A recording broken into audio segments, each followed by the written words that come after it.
இலங்கைக்கு நிபந்தனை விதித்ததா இந்தியா சர்ச்சையை ஏற்படுத்தியுள்ள தகவல். இந்தியாவின் கொரோனா தடுப்பூசிகளை நேரடியாக பெற்றுக்கொண்ட கோட்டபாய தடுப்பூசிகளை இலங்கைக்கு கொடுக்க முன்னர் விகாரையில் வழிபாடுகளில் ஈடுபட்ட இந்திய உயர்ஸ்தானிகர். உயர்தர பரீட்சையில் அதிக மதிப்பெண்கள் பெற்ற மாணவர்களுக்கு மகிழ்ச்சியான செய்தி. கொரோனாவுக்கு எதிரான தடுப்பூசி நோயின் தீவிரத்தை மட்டுமே குறைக்கும். ரணில் வழங்கிய பதவியை நிராகரித்த அர்ஜுன ரணதுங்க. நடைமுறைப்படுத்தப்பட தவறினால் மாற்று வழிகளை பின்பற்றுவோம், ஸ்ரீலங்காவிற்கு அமெரிக்கா எச்சரிக்கை. முதன்முறையாக விடுதலை புலிகள் தொடர்பில் வெளிநாடுகளுக்கு ரகசிய ஆவணத்தை அனுப்பிய கோட்டபாய அரசு. கொழும்பில் இருந்து வெளியேறுவோருக்கு முக்கிய அறிவிப்பு.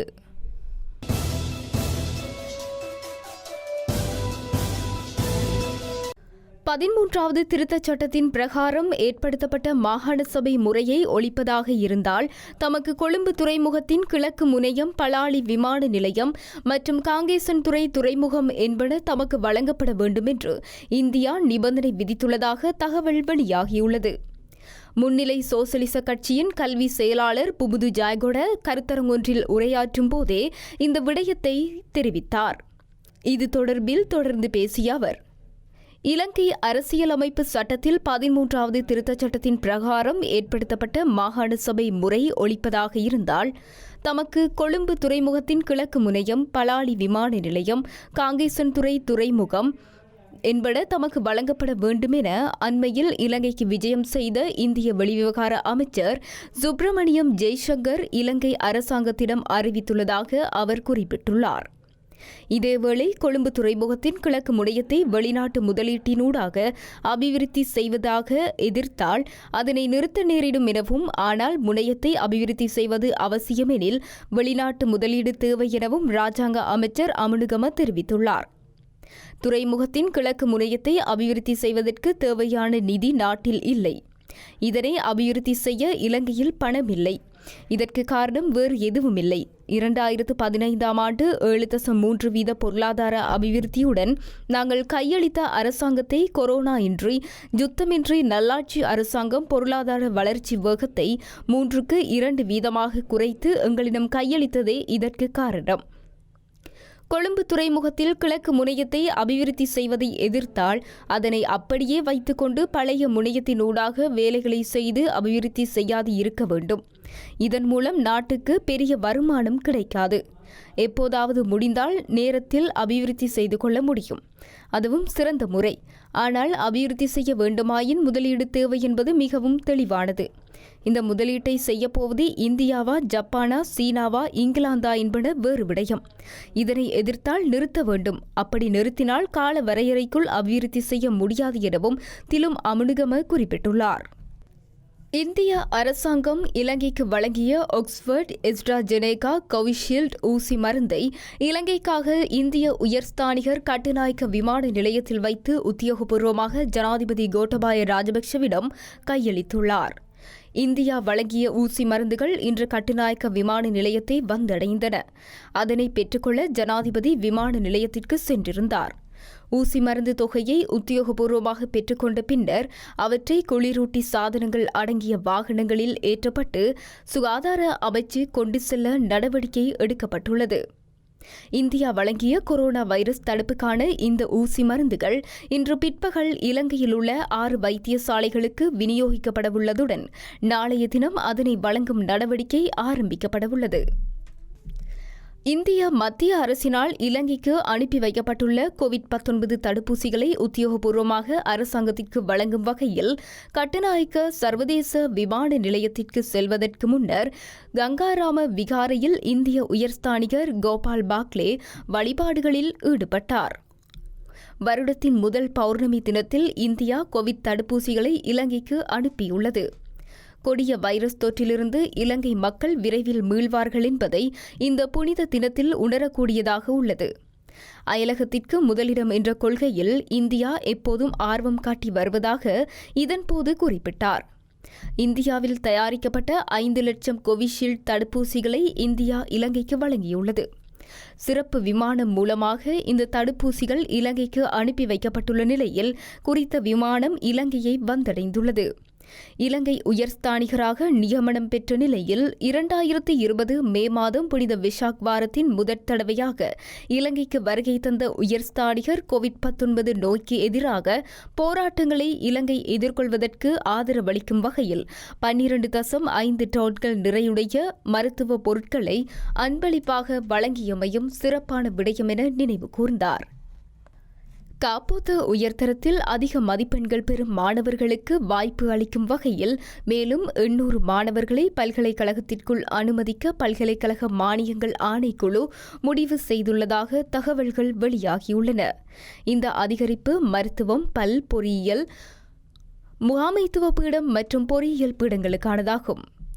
மாணவர்களின் எண்ணிக்கையை அதிகரிக்க மானியங்கள் ஆணைக்குழு துணைவேந்தர்களுடன் ஒரு உடன்பாட்டை எட்டியுள்ளது.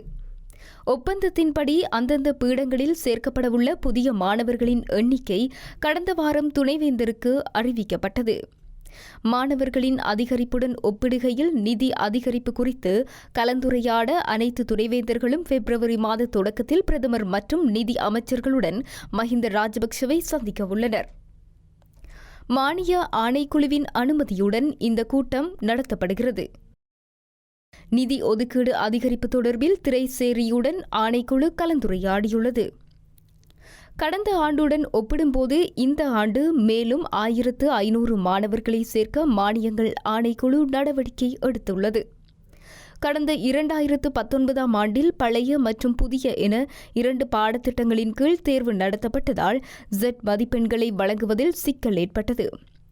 Z-ஸ்கோர் முறையால் தங்களுக்கு நியாயமற்ற முறையில் நடத்தப்பட்டதாக கூறி பெற்றோர்களும் அதிக மதிப்பெண்கள் பெற்ற மாணவர்களும் போராட்டத்தை நடத்தினர். அதற்கேற்ப மாணவர்களின் எண்ணிக்கையை அதிகரிக்க மானியங்கள் ஆணைக்குழு முடிவு செய்துள்ளதாக கூறப்படுகிறது. கொரோனாவுக்கு எதிராக தடுப்பூசியானது நோயின் தீவிரத்தை மட்டுமே குறைக்கும். எனவே அதிக ஆபத்தில் உள்ளவர்கள் தடுப்பூசிகளை பெறுவார்கள் என்று அறிவிக்கப்பட்டுள்ளது.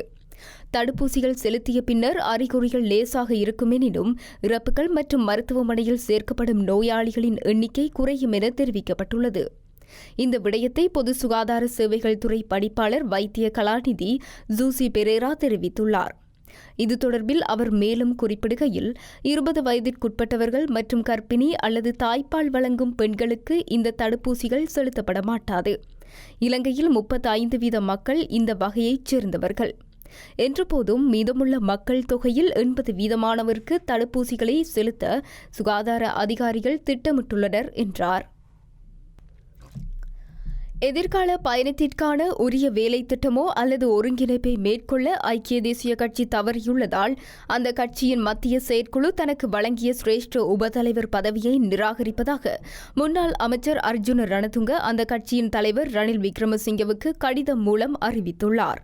2020 ஆண்டு பொதுத் தேர்தலில் ஐக்கிய தேசிய கட்சி படுதோல்வியடைந்த நிலையில் தற்போது மற்றும் எதிர்கால சவால்களை வெற்றி கொள்வதற்காக பொருத்தமான வேலை திட்டம் உருவாக்கப்படும் என்ற நம்பிக்கையில் தொடர்ந்தும் கட்சியில் இருந்து வந்ததாக ரணதுங்க தனது கடிதத்தில் கூறியுள்ளார்.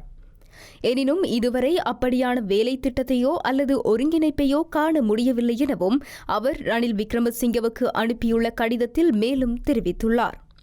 அதேவேளை முன்னாள் அமைச்சர் நவீன் திசநாயக்கவும் தான் வகித்து வரும் ஐக்கிய தேசிய கட்சியின் தேசிய அமைப்பாளர் பதவியை வேறு ஒருவருக்கு வழங்க எதிர்க்கவில்லை எனவும் அந்த பதவியை தகுதியான ஒருவருக்கு வழங்குமாறு ரணில் விக்ரமசிங்கவுக்கு அறிவித்திருந்தார்.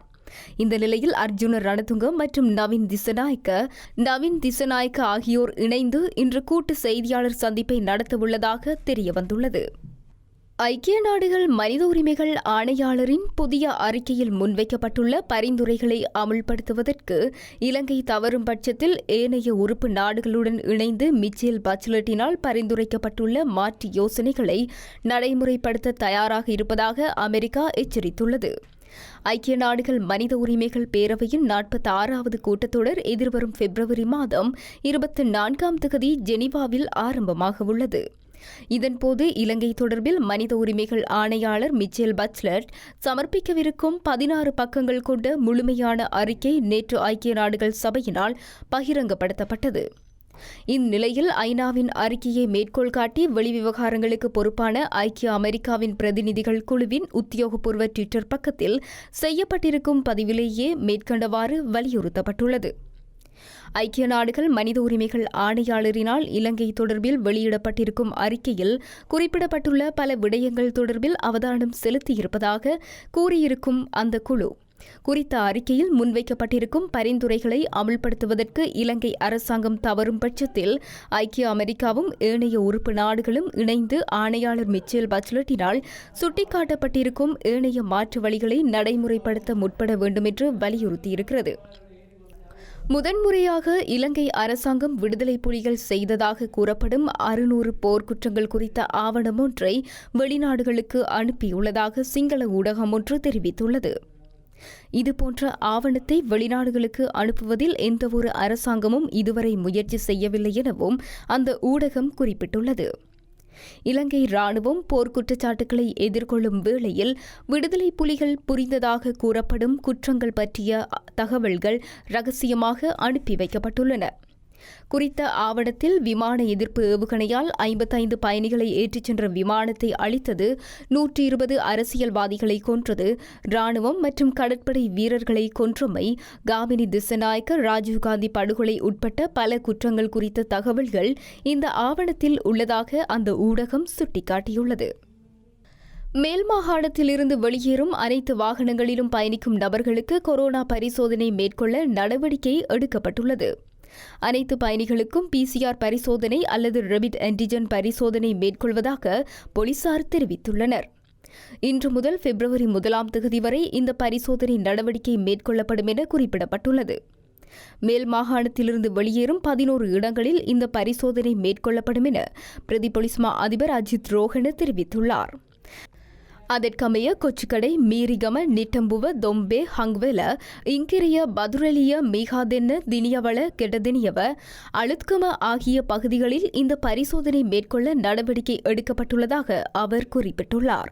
அத்துடன் இன்றைய தினம் நாடு முழுவதும் விசேட போக்குவரத்து நடவடிக்கைகள் மேற்கொள்ளப்பட உள்ளதாகவும் அவர் குறிப்பிட்டுள்ளார்.